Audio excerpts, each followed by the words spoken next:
You know, this is an era of spectacular progress, particularly in bringing the good things of life to more and more people. And from their talks was forged a map for the path to freedom, a compact for the future, for the future, for the future.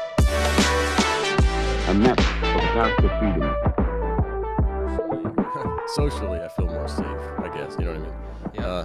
But yeah, actually, the OSHA, Oregon State Health, or whatever it is, the OSHA, you're familiar with OSHA, right? Yeah. Well, they would have a fit up there. I mean, because, all of the machines are kind of problematic and insane, you know. I mean, they don't have any guards on them. You know, and you got the bandsaw, cutting stripping like this, and you just kind of going, and you're staring right at the, and if you just get absent-minded, and do something wrong, there goes all your fingers or your arm or whatever, so you really have to be focusing on what you're doing. And they don't, like when you're working up high, they never use safety harnesses or anything like that. So they're kind of, I was telling you about the germ thing. They're not too worried about germs and up there, and they don't seem too concerned about personal safety either. But that's just anyway. But I still feel safe. So that's quite something. Well, you've worked with chainsaws and all that, right? Your whole life, right? And that's part of my work is working out in the woods, and that's probably the more dangerous. Certain kinds of trees, like maple trees.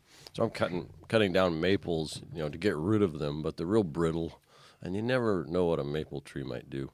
A lot of loggers have been injured by maple trees. They're kind of maple specifically. They're just unpredictable trees. Yeah, they're nice wood, but it's real brittle. And so make your face cut and you start your back cut, and all of a sudden, pow, thing just explodes. What? Or barber chairs, which means it goes like this, splits up like this, and it'll kind of twist around. So they're spooky. Oh my gosh, I had no idea. Maple specifically. Yeah, maple. Wow. Probably no idea that my native Canadian tree had taken so many lives. Was that the same big leaf maple, right? Yeah, same thing. Those are all over the place. Mm-hmm. Right. It's amazing. So, I think we're ready. To go. Okay. Did you have your coffee? Yeah, let me get some more. We're dialed with coffee. Well, anyway, so yeah, just you can kind of direct things as much as you want to. I just.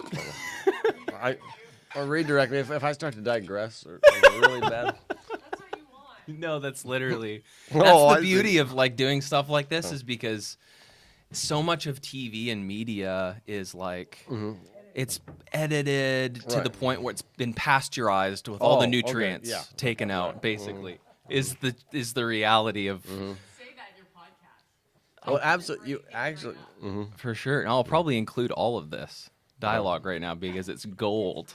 Oh yeah. But Jim Reams, my father-in-law and friend.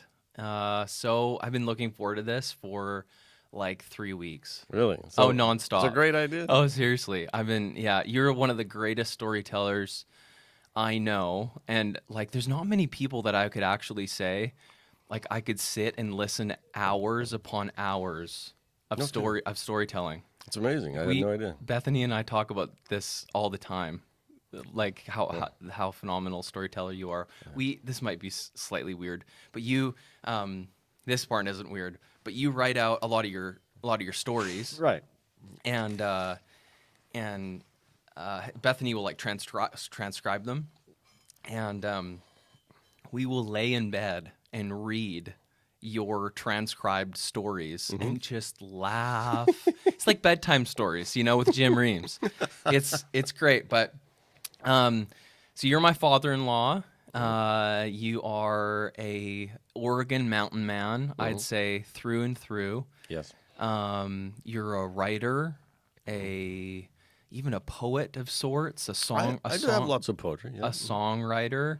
You have an album, which I can't believe. How did I know you've written so many songs, but I had no clue that you had actually created an album. Oh, the CD. Yeah. Yeah. Well, we just did it, and then everything happened at once. And then Bethany. It's kind of like between that time, Bethany got married, or she was in nursing school, and JJ was graduating, and so we got it done. Though I really wanted to focus on getting it done.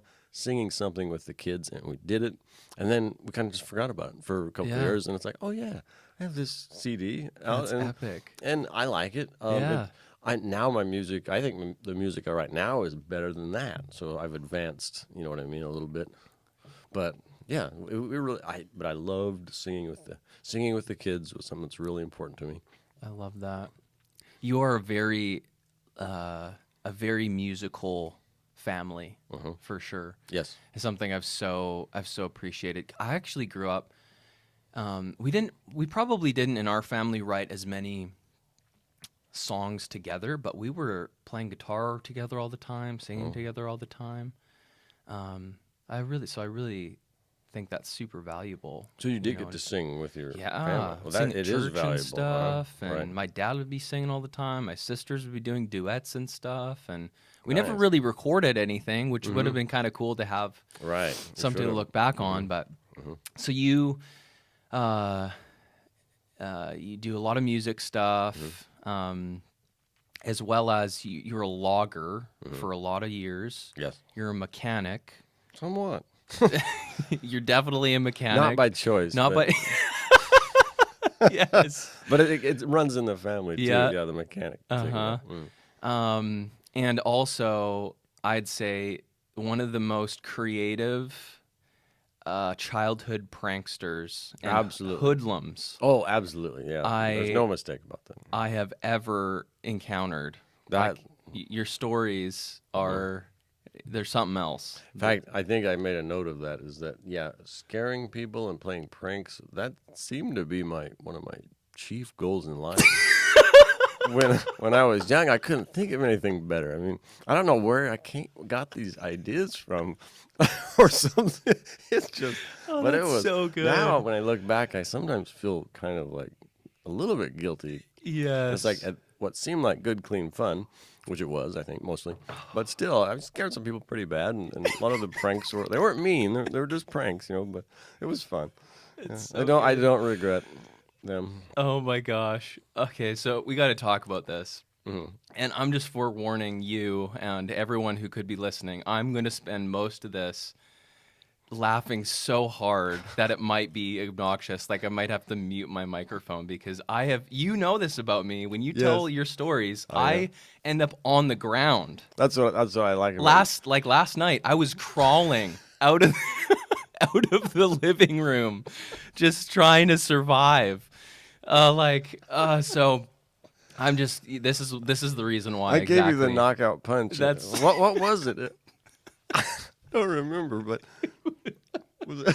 Oh, It was the bike. it was the bicycle thing. It was Yeah. the bike we when might you're have to get deathly. back to that one. Yeah, deathly sick. Threw up on your best friend's porch who had just been married. Right.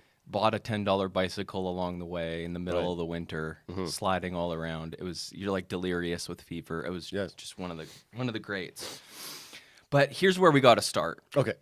Here's where we got to start. We got to start with you pranking your sisters, Okay. specifically Karin. You have two sisters and a brother. Is that right? Right. Well, my immediate family. So I have two sisters and a brother.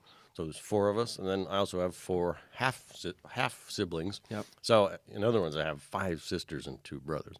But most of my stories are concerned with my 2 sisters and my younger brother. Right. So we all grew up in various houses, and I don't know what started my methods of retaliation against them.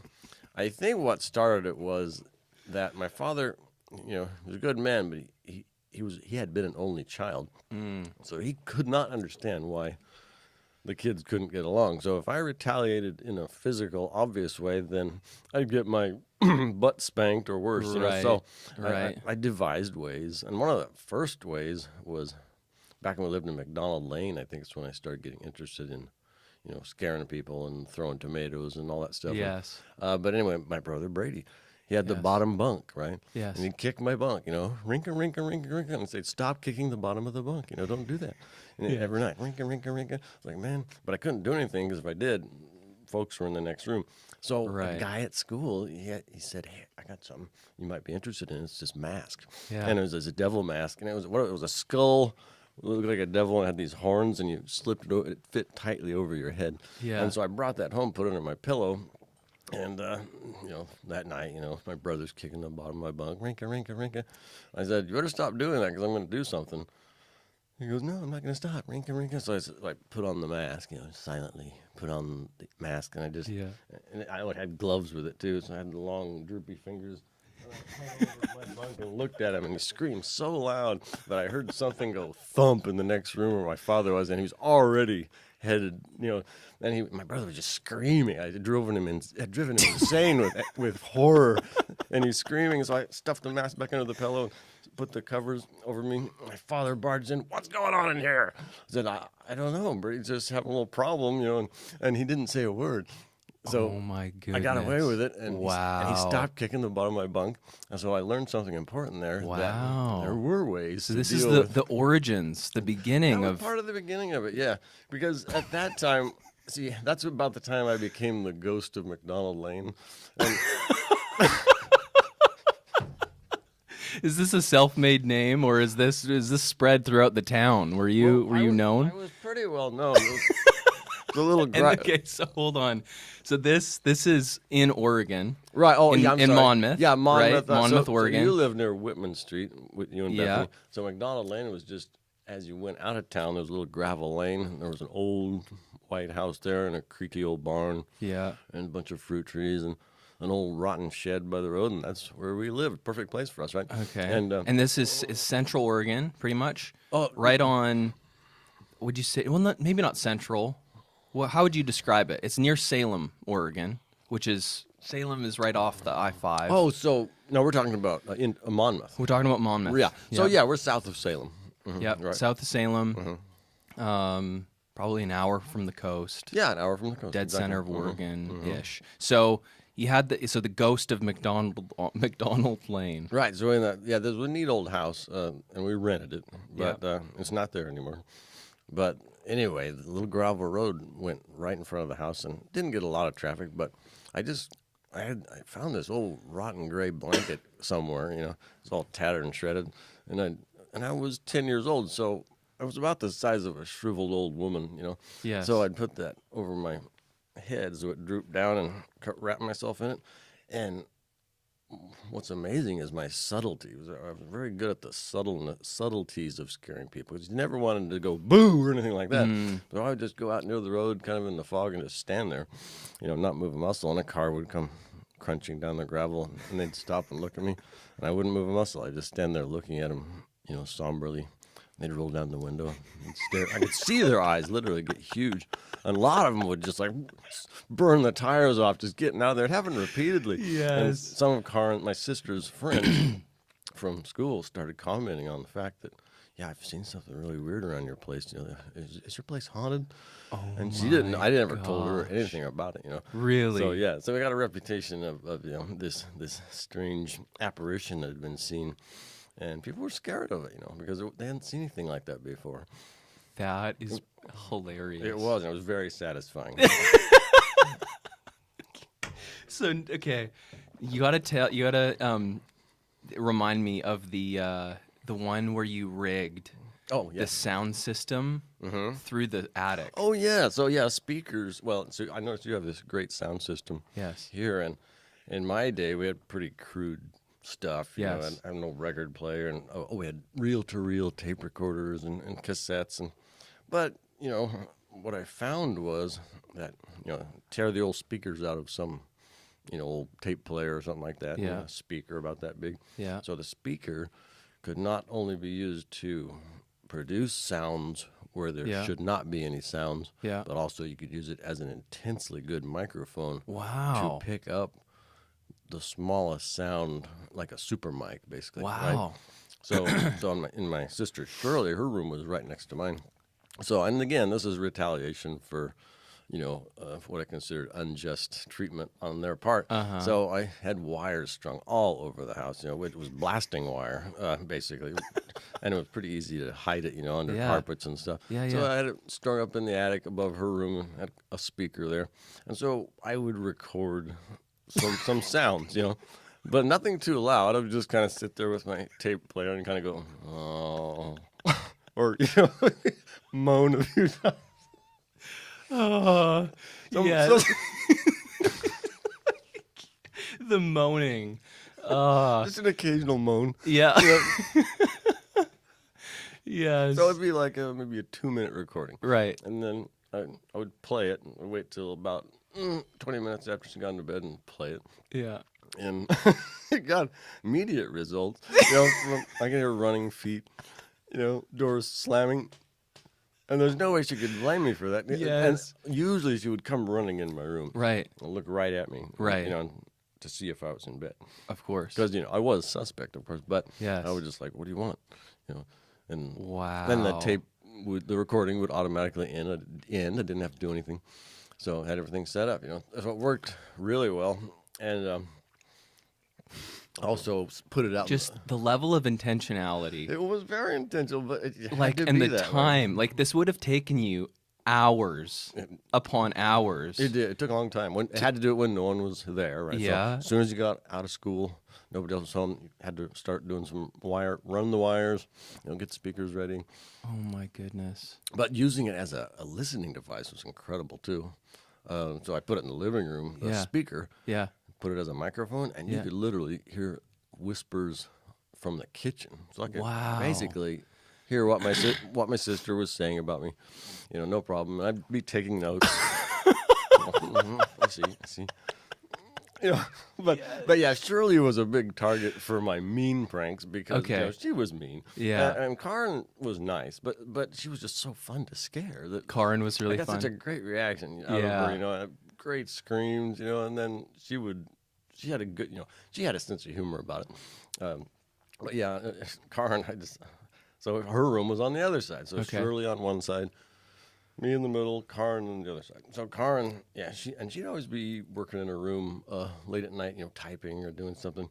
And I do remember so I ran a series of string and pulleys down along the gutter, below the gutter, in front of her window. And I had this idea. Outside. Yeah, outside. Yeah. It was on my window. I don't know how I got this idea, but I filled up a couple of these long rubber gloves with water, and I hung them from the string, so they were like flubbity, And so I ran them down there, and they were kind of going like this. Yes. In front of her. And so you would, from your room, From my room, you I would could- string Yeah. on the pulley system. Yeah, and it took, Oh. and it takes patience because, she's not always looking out the window, so you just have to wait for the right moment. The Wow. gloves are finally, but as soon as you hear the loud screech or whatever, then reel the gloves back in, get everything put away, jump in bed. So it was all, it was just really fun. Oh my goodness. Oh, that's so funny. Another one of my my favorites that I remember you sharing. I think you may have shared this one when we were camping, but what was it? Camp Tapawingo. The summer So camp? Okay, so this is gonna kickstart a whole. This is a whole nother series. Right. Mike and Brian. Mike and Brian. Mike and Brian were some of your best friends as a kid, and I guess as a young adult as well, or teenager. I met them when I was 19, right after I became a Christian. And they were of the And they similar they were spirit. 14. Oh, absolutely, very similar. Almost, Yeah. mhm. Yep. Kind of almost like clones socially in a way, but they loved everything I loved. Fishing, scaring people, Yes. explosions. So I mean, there was a natural friendship there. Yes. You know. Yes. So, did you meet them at Camp Tapawingo? No, Or- I do. I made a note of that one actually. So I met them on the very night that I met Jesus Christ. Actually, Wow. Oddly enough, Wow. So and this was the whole scenario. So this where really I was a telling you- divine, divine absolutely, setup. Yeah. So I went to that youth group camp out, and I can tell you that at some other point Sure, or sure, whatever. sure. But so I met them, and actually I met them when I was hiding under a bridge, and they happened to be hiding under the same bridge, and we. In the middle of the night, nonetheless. Yeah, it was really late. Yeah, and so somehow we had all mentally we were all on the same channel, even though we had Yes. never met. So Okay. we all met there under the bridge, and I was like, "Who are you?" "Oh, I'm Mike." "Oh, nice to meet you." I'm Brian. Okay, what are we doing? Oh, well, we're gonna, go throw dirt clods at the girls' tent. I said, well, that sounds perfect. Let's go. And we threw so many dirt clods that the tent fell down. And they were screaming. And so next thing you know, here comes the elders, and I'm like, uh-oh. And this was a Christian camp? Yeah. Perfect. It was small. It was Okay. like a youth group get-together. So Yeah. it was not very big. You surrounded the tent. Yeah, we're probably. from a distance. Yeah, we were Yeah. kind of like at different angles. We were just pelting the thing. I guess it was a flimsy tent, just went flump, and down it went, screams. And the like, girls are probably and so we knew we were in flopping trouble. around inside. And half of the elders, church elders, were Vietnam vets, and so we saw the flashlights just come. I was like, oh boy! So I went running back to my sleeping bag, jumped in it, covered my face, and I was sleeping near the fire where the elders were talking. I'm calling them elders, and they were the wiser older people. And who kind of oversaw the whole process, the youth thing. Really nice people. Yeah. And so once everything got straightened out and things quieted down, I had no idea what happened to the other two guys. They scattered, like quail. And so I got in my sleeping bag, and I think, okay, I'm going to avoid. And I was a new character on the scene, Okay, and, so you didn't quite have a reputation yet, so you could get away a little easier. Well, Okay. sort of. But then pretty soon I see a flashlight coming. And I was sleeping right pretty close to the fire where and a hand reaches down and suddenly flips the covers off my face. And I was doing a good job of feigning sleep. But it was Gary Locke, who was my friend Mike's father. And a bright flashlight shining right in my face. And he kind of reached down with one finger and lifts one of my eyelids. Looks like this one's asleep. But I knew he knew at that point that I wasn't asleep. Because he was like a trained, Right. well, Marine Corps, Right. whatever. So I'm just like, I was a little nervous. So after that, then everything quieted down, and then all the older guys went around, sat by the fire, drinking coffee, talking about Jesus Christ, and I listened to the whole 2 or 3 hours of the conversation. And by the time I was done, I realized, whoa, what these guys are saying is they're saying that God actually has a face. Wow. Or a name, what I mean? Yeah. So God's not just some mysterious, Jesus ethereal Christ is God. being. This was like this huge, like, oh my God, and so basically, so I had to think about that all night. So it's pretty amazing. Wow. And it was from that point on that you gave your life to the Lord. Yes. That's amazing. Yeah, I was baptized not too long after that, like a year later. Wow. What year would that have been around? Do you remember? I think 1981 or 82. So I'm guessing it's pretty close. Yep. Now tell me about the some of the fireworks stories. Oh, some so more camp stories. So that was how we met, and Yeah. we had developed a passion for just having fun. Whatever we call it. I guess we kind of can't use the word now, but we considered ourselves creators of terror. And no one would like that now, of course, but it was a good kind of terror, It wasn't like the horrible. Right. So anyway, so we kept crossing paths for years and years. So in 1984, in the summer, Brian and Mike both worked as cooks or kitchen staff up at Camp Tapawingo, which is a Christian camp. And so they had, groups of high school kids that would come in, and they had all these cabins. It was a great camp. Had the upper Lucky Mute River runs through there. And beautiful setting, So they were the kitchen cooks, but the whole point of them working there, I mean, they needed a summer job, right? But it was a great place for young guys to work because there was lots of girls, and it was fun and easy work, And the camp director was kind of a stern guy, but anyway, after their shift was over, they'd run the trails, basically just all night long. There's lots of trails and cabins. Yeah. Run around, just goofing off. So they started inviting me up there, It's like, hey, you should come up after we get off work and let's run around, throw fir cones at each other or do something. So I'd drive up there, not too far of a drive. And then we started getting the idea of, well, what about, like a midnight fireworks raid, Let's try that. So I think the first one we did, so they had the camp going. Everybody's sound asleep about 11 o'clock or midnight. And we parked quite a ways from camp, and then we'd walk in through the misty fields. And then Brian would go kind of up on the hill above camp, and he'd get a bunch of bottle rockets ready. And then Mike would be like in the middle of camp because he was the fastest runner. Okay. And he'd have like a whole bunch of like strings of firecrackers and whatnot. And then I would be what do you call the tail guys. I have like a couple M80s for the finale, right? Ooh, so yes. as soon as we had it all rigged up, so as soon as the bottle rockets started launching from the hilltop and they descend on the camp in the middle of the night, bang, bang, bang, bang, pop, pop, pop, and then you'd hear Mike running through camp just throwing strings of firecrackers, just the noise. It was so peaceful and quiet, Yes. up until that point.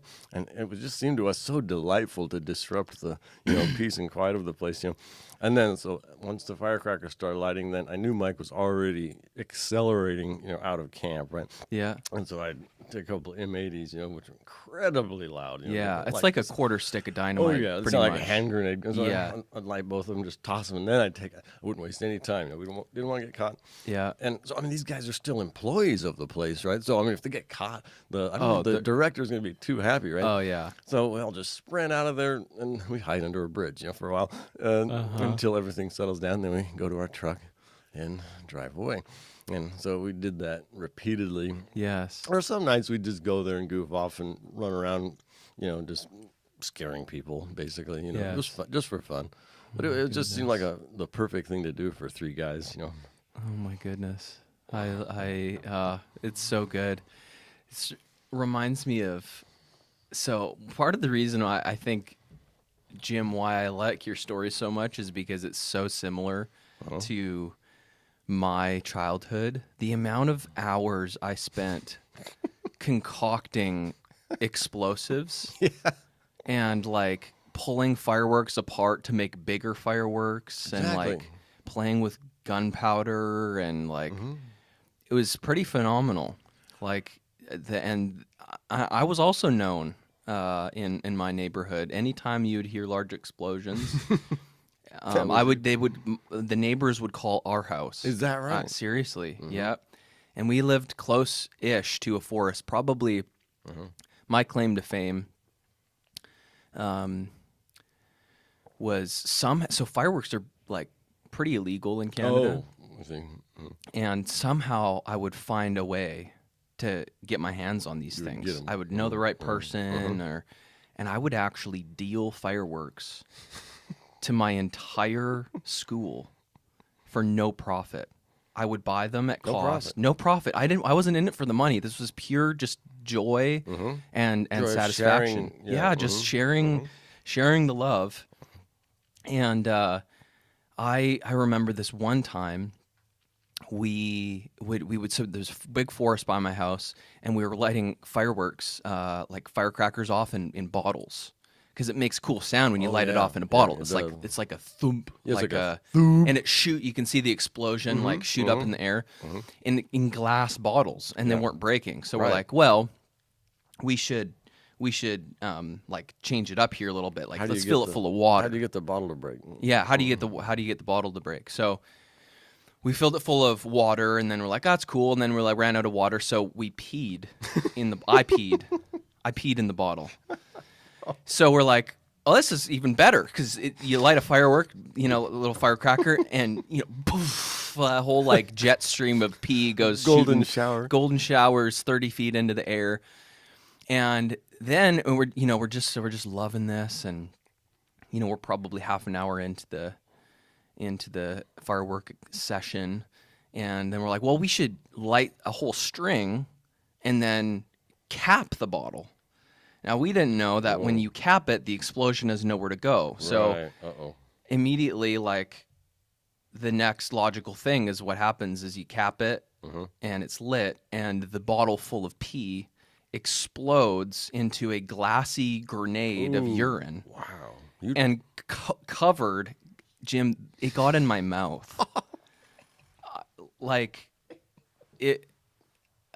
So pee is very salty. Actually, it's very salty. So it's just one of those things that I really learned a lesson that day of like when an explosion needs to go somewhere. Right. It really does. And oh my gosh, I've never been able to live that one live that one down. You can't forget it, right? No. It's probably important, yeah. And I too would sell fireworks in grade school, yeah, and about maybe for more of a profit than what you did. Not that I really cared about the money, but but you could get good trades and because same thing, most of the fireworks have always been kind of not so popular in Oregon, and you had to go up to Washington or wherever. Totally. To get so my older brother was always a great supplier of stuff that I couldn't get. So of course, it was helpful. Of course, yes. You got to tell me about the story where you thought Brady had died. Oh, yeah, that's a good one. It's a really interesting story. Is that in Eastern Oregon? Yeah, and it was, a place that we camped quite often throughout my life, And so the other thing I forgot to mention is you were an avid fisherman. Absolutely, and that's ever since, like grade school. You were fishing all the time. Right. It's part of my family culture, It's a hunter-gatherer thing, and fishing is the biggest thing. Yep. Fishing, that's it, for me. Fishing, hunting, gathering, having fun, But fishing is a big deal. I don't know why sometimes, but... describe that a little bit. What is it about fishing? Because I went fishing with you for one of the first. I fished like a little bit, but not proper It's like creek fishing, Breitenbush? fly fishing. We went fishing just this last summer, Right. We did Humbug Creek. in Oregon. Yep, and it was incredible. What is it about it that? Well, I just think I was always fascinated by water and rivers, especially. Just the amazing that they even exist. Yeah. God made the water, and the mysteries of what's in the water is really cool. Yes. And being able to, I don't know, I have really no explanation for it, but yeah, it started at a young age because my father, I think he knew that if he got us interested in fishing, then it would be a lifetime, obsession, which he was right. And he actually, I blame him for getting us interested in exploding things, bombs. He was always real into. My father was really into that. I had no idea. Yeah, even though he was pretty old by that time, but he never lost his interest in. He loved blowing stuff up. Oh yeah, he's the one who probably started it because he brought us home from work. He brought us 6 or 8 sticks of dynamite. Yes. I mean, ammonia-based dynamite. I might have told you the story. No, I don't think I've heard this one. I had a friend named Herb in high school. Okay. So he found out I had the dynamite, and we bought a big, giant television set at the school garage, the school sale. Yeah. A couple bucks, and they had giant televisions back then. They were huge, had the big glass tube in it. Yeah. Right? And so we packed it with 3 sticks, and we had a textbook that told us how much fuse to use and all that stuff, and we did it right on our plate. Well, where we live now, which wasn't our place then, it belonged to Mr. Cook. So we basically mowed Mr. Cook's pasture for him for nothing because when it did go off, it just all the broken glass just kind of sheared all the grass off. Wow. So it was anyway, it was an amazing explosion, and the funny thing about it was so loud. I never, ever heard a word about it from anybody. Oh, my gosh. But that's the way it was back then. Yes. People were either deaf or they just didn't worry about stuff. So you would probably hear about it now. But anyway, you're talking about the George Darnielle story, or the story about we thought Brady was. Yes. What was it? Okay, yeah, go ahead. So anyway, so we just went on a collective fishing camping trip. Bob, my older brother Bob, Brady, and myself. And we camped in a place that we call Poodle Camp, which is, in northeastern Oregon. But then we went fishing down on what's called Lower Joseph Creek. It's a pretty remote canyon. I mean, there's one old, rough gravel road that goes way down the canyon. And so it was getting on the afternoon. We were fishing down there, and Brady went downstream, and started fishing his way down. Bob and I fished a little bit, and then we worked our way back up to the car, and we're waiting for Brady. So I was figuring he'd come along pretty quick, right? Well, he didn't show up, and it's getting darker and darker. And Bob's going, well, and like I say, normally my father was never a worrier, as far as like if somebody didn't show up, he just kind of, he wouldn't worry about it. Yeah. Figured he'd show up eventually, right? Yeah. But for some reason, we got this worry thing going, and Bob says, well, it's kind of strange that he's gone so long. He says, oh, yeah, well, he probably fished down a ways. He'll be here. Well, he waited for a long time. Still didn't show up. Another hour. It's a pretty steep, rough canyon down there where he was fishing. So about that time, this flatbed truck, rancher truck, pulls up, and this guy with a cowboy hat, mustache, handlebar mustache. Yeah. He gets out and he goes, "How you doing?" "Oh, good. How you doing?" He goes, "What you fellas up to?" Well, this guy owned a ranch that comprised a huge part of this canyon. Oh, wow. Right? So we may have even been on his land. Okay. Right? But he didn't say anything about it. But anyway, he says, "Hey, you want a pop or a beer or something?" And he had rifles in his rifle rack. Yeah. He opens this cooler, and there's a bunch of warm water floating around and a couple warm pops and warm beers floating around. I'm like, "Oh, okay, yeah." So a real friendly guy. Yeah. Absolutely. Anyway, we said, "Hey, you haven't seen a guy fishing? We're missing a guy. He's fishing down there somewhere." And he goes, "Oh, well, no, I haven't seen anybody. I was hunting this sow bear that's down there. I hope he didn't get tagged by a bear." And me and Bob looked at each other. It's like, yeah. Not too likely, though. I mean, get tagged by a bear. So anyway, we talked to the guy for quite a while, and he says, "Well, if I see him, we decided that we're gonna go back to camp and come back later." Yeah. Right.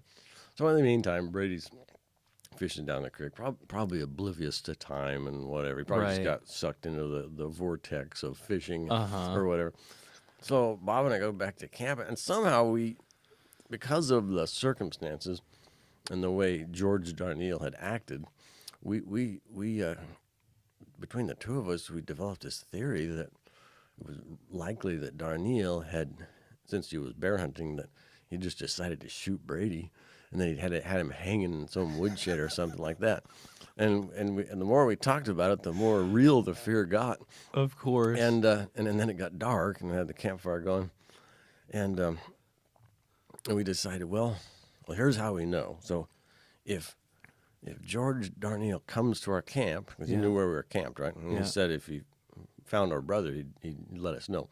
So if he comes to our camp, but he comes without Brady, then we know. We decided for some reason that was the perfect evidence that he had done something, right? Right. So we'd worked up a good state of paranoia by that time, which is silly, but it happens sometimes with people. And so we're in camp, and sure enough, got dark and see headlights coming. And so I go, "Okay, Bob, you get ready." And Bob has a pistol. I'm hiding behind a tree, and the truck pulls in, and we're waiting. It's a long wait, The truck's just sitting there, and it makes it even more spooky. It's just sitting there. The headlights are pointing right on us, It's kind of like, but I'm hiding behind the tree. I'm like, And then the door opens, creak, and Brady gets out. "What are you guys doing?" "Oh, Brady? Yeah." "Oh, man." Me and Bob kind of looked at each other. "Well, where's George Darnielle?" "Oh, well, he loaned me his truck. I ran into him finally. Yeah, we shared a bottle of wine together, and then he said, 'Here, take my truck. Head back to camp and find your brothers.'" And oh, my gosh. So it turns out the guy is like a Texas oilman. Oh, wow. Millionaire. Runs and has this ranch down there. Oh, all kinds of money. Then the next day he took us down to his house, and he has a beautiful cabin. It's all gas, no electricity. He was off the grid. Wow. But he had like the ideal life down in this canyon, and oh, that's incredible. But yeah, but there is something about what it is. That country sometimes can be so quiet and lonely, or something. Just gets you thinking. And if you're not used to it, you get this sense of fear, possibly just from too much space or something like that. Yeah. But anyway, I hope I did a good job on telling you that one, but there was probably more details that I can't remember. But yeah, it just seemed at the time so obvious to us that George was a secret murderer. Yeah, there was something about the guy. Maybe it was just too friendly. Or so funny. Yeah, so funny. I was thinking about the you got to tell some of the stories about your dad. Oh yeah, absolutely. How great of a shot he was with the rifle, and then you also got to tell the deer story, the buck. The big buck. Yeah. Okay. Yeah. Well. Yeah. Actually, so in my family history on the Blevin side of the family, so they were all hunters and mountain men, but I think they were all pretty legendary as far as their shooting abilities. Yeah. Because in those days you had to be. because you couldn't waste ammunition. But my Right. father was basically, he was like the Annie Oakley, of Eastern Oregon, and he was, Wow. anyone who ever hunted with him was just shocked at how the guy could shoot. Wow. And even as an older man, well, my age and older, he had glasses, pretty thick glasses, and he could still, but like I can give you an example. And we had a hunting partner named Butch Hayes. There's Butch and Billy. Billy was his son, and Butch had a Bronco. Yeah, and he just roar around on that Bronco, hunting deer. And Butch was a great shot on the target range. Okay. But when it came to actually hitting a deer, the guy, he could be 50 yards away from the deer and he'd miss it every time. I don't know if it's just nervousness. That's hilarious. But yeah, I remember we were driving down the road and these hills rose above us really high. And so sometimes you'd spot a deer way, way up there, almost ridiculously far away. Yeah. And so we're riding in the back of the truck and we were told if you see a deer, just pound on the hood. We're the spotters, Okay. And so I see some deer way, way up there. I mean, like, they were just little tiny specks, Yeah. And so I pound on the hood. Truck stops. My dad gets out with the binoculars and looks up there and goes, "Oh, there's a buck." And I look through the binoculars and, I can kind of see that it has little, It's tiny. like little hairs or something. I was like, okay, yeah, whatever. And it turns out it was around 900 yards, but it was like an angle like this. I think 900, maybe more. I don't know. But anyway, so he gets out the rifle, says, "Well, plug your ears," and so everybody stands there like this, pretty soon, boom, and I'm looking, and from even that great distance, I see the little speck go, bleep. I'm thinking, he killed it. He hit the thing at that distance. It was one shot, And so they laboriously drove up there. Took them forever to get up there, because they had to take a 2-rut road, drive up there, him and Butch. And they got up there, and there's the dead deer, right? So we brought it back to camp, and we're skinning it out. And wasn't it part of it too? Wasn't Butch like, "There's no way"? Oh, he just couldn't. He was just this is why are we even stopping? No, yeah, he like, said you'd never hit that deer at that range. Yeah. Totally. Well, but he did it time and again, though. Sometimes even the deer was at a full run. I remember there was a deer running, like this one was like 500 yards up the hill. It was running straight across the hill. And I remember my father put the gun against a tree, like to brace it, and he was shooting that thing like a machine. It's a bolt action. Yeah. And he was going bang, bang, bang. I'm going, crap, how can he shoot that thing that fast? And he shot the front legs off the deer, and it went nosedive, and then one more shot, bang, and he killed it. But it was still so far away that I would have never tried to shoot it at that range. I could have never hit it. I just never was, even at close range. Right. But I'm good at like 50 yards. Right. 50 yards, that's a good shot. But, Right. Yeah, but Butch is just flabbergasted sometimes. He would just fall out of his truck, sometimes, put his head on the hood.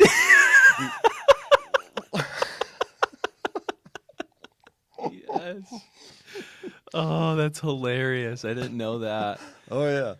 Yeah, Wow. so, and in fact, I don't ever remember him. I don't think I saw him miss anything that I can remember. But yeah, he could shoot, birds on the wing with his, .6 or one time at camp, somebody threw up a marble in the air and they bet you can't hit this. And they threw up a marble in the pretty much semi-darkness, Yeah. Threw up a marble and he fired his .6 and dissolved the marble. So I don't know. There's something pretty strange about that. It's incredible. It's crazy. Yeah. Wow. But that leads us to the story you wanted to hear. What do you call it? What do you call that story? I call it the medicine deer. The medicine, yes. Well, that's like right. in Indian lore, a medicine deer would be like a special deer Yeah. or something. But so I was 14, and so it was the first year I could technically and legally hunt deer, I guess. I mean, I had been hunting before, of course, but I had my hunting license and tag. And so Bob was sitting on the passenger side. Dad was driving. Yeah. And I was in the middle, and we were in that same area that I was telling you about, or what I call Poodle Camp, but we'd gone up a road called Roberts Butte, and all it is just 2 dirt ruts and very rough, Yeah. And we were going very slowly. Yeah. And finally got way up on top on this long, bumpy, flat road on top of a ridge, right? And there's pine trees. Is this Central Oregon? This is still northeastern. Northeastern, okay. Yeah, and it was beautiful. it's pretty open, scattered trees, pretty good view in all directions, right? So, and Bob was kind of grumbling over there, like, this is kind of ridiculous, bouncing along, it was dusty. Yeah. And we're not going to see any deer up here. And anyway, we come around kind of a slight bend, and up in the middle of the road, there's something there. And it was this enormous buck, the biggest deer buck I've seen probably in my life. But it had huge branching antlers that went out square like this. Wow. And they shot up like this, and then they kind of hooked back together, and all these strange points. Wow. And the deer was giving itself a dust bath in the road, almost to In taunt the middle us. of the road. Yeah, and it was like taunting us, And I don't remember my father saying anything, but Bob, I remember what he said. He says, "Look at that monster."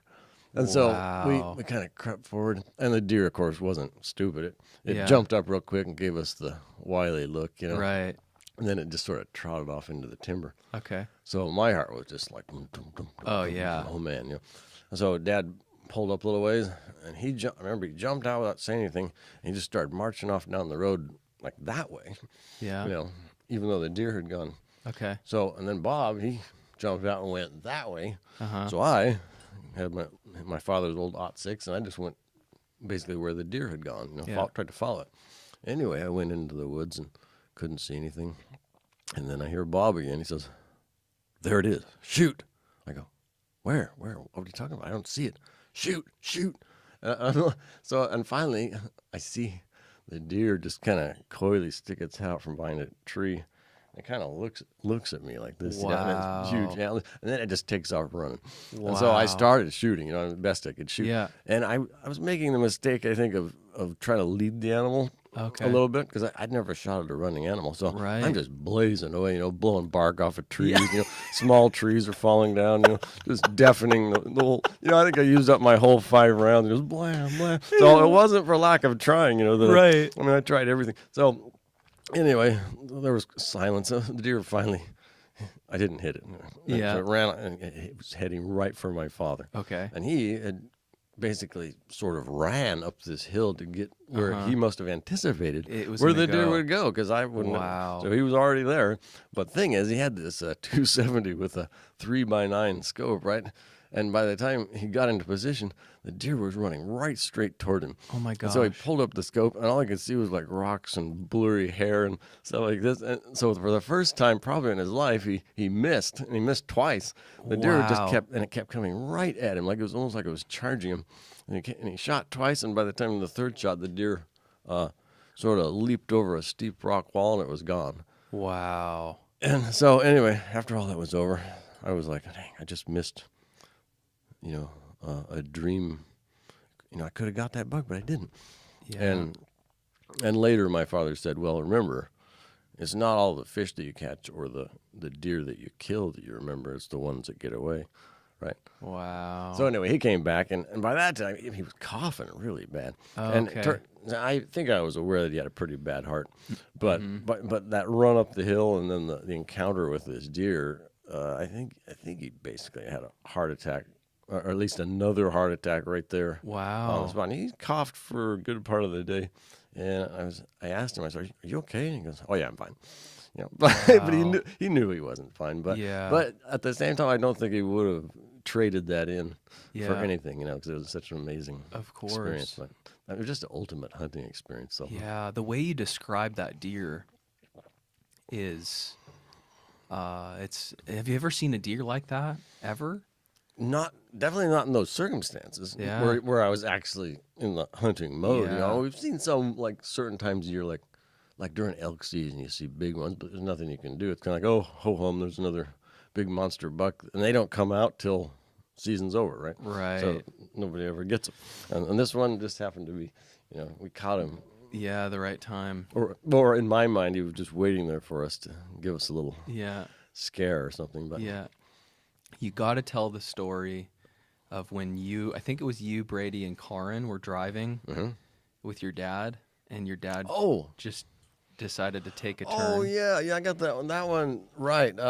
So that was another fishing trip, right? Yeah. And we're coming home from one of our mini summer fishing trips, right? So me and Brady and Dad, same thing. Yeah.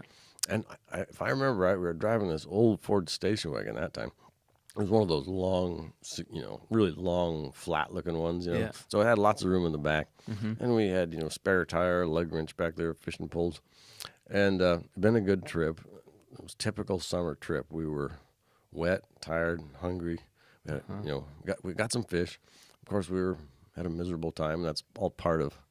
We were tired. Right. So we were on River Road, South River Road from Salem to Independence. Right, very windy, and it was even more windy in those days. But anyway, Brady and I we're all sitting in the front seat again, and Brady and I were always at it. We're trying, elbowing each other, and it was just, I don't know, I can't remember, but it seems like he was always needling me, just trying to get away with, elbowing, and then we'd be farting, flicking boogers at each other, I remember he flicked his booger, or no, I flicked a booger, landed on his milk carton. He was just like horrified, and flicked one at me, landed on the window. And my dad seemed unaware of this, right? But I know he wasn't unaware of it. He was just kind of growing a little more annoyed the whole time. Right. So all of a sudden, so